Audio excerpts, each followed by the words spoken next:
একটা সময় ছিল যখন পানির অভাবে ভুগতেন বাসিন্দারা। মরুভূমির দেশ হওয়ায় প্রাকৃতিক পানির উৎসও ছিল হাতে গোনা। তবে উন্নত প্রযুক্তির ছোঁয়ায় সে দুরবস্থা থেকে পরিত্রাণ পেয়েছেন মধ্যপ্রাচ্যের দেশ সৌদি আরবের বাসিন্দারা। বর্তমানে প্রতিদিন ১৫ মিলিয়ন কিউবিক মিটার পানি উৎপাদন করে থাকে সৌদি সরকার। সম্প্রতি দেশটির পানি উৎপাদন কর্তৃপক্ষ বিশ্বব্যাপী পানির সংকট মোকাবিলায় সহযোগিতার আহ্বান জানাতে ম্যাজিক অব ওয়াটার নামের একটি ডকুমেন্টারি প্রকাশ করেছে। এতে উঠে এসেছে দেশটির পানির সংকট থেকে স্থায়িত্বের দিকে যাত্রার গল্প।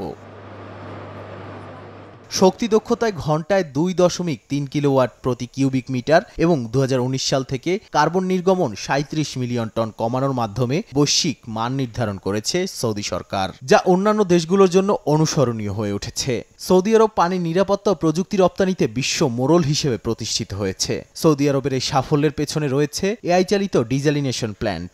ডিজালিনেশন প্রকল্পে স্থানীয়ভাবে ৬৫% উৎপাদন করে অর্থনৈতিক প্রবৃদ্ধি ও উচ্চ দক্ষতার কর্মসংস্থান সৃষ্টি করেছে।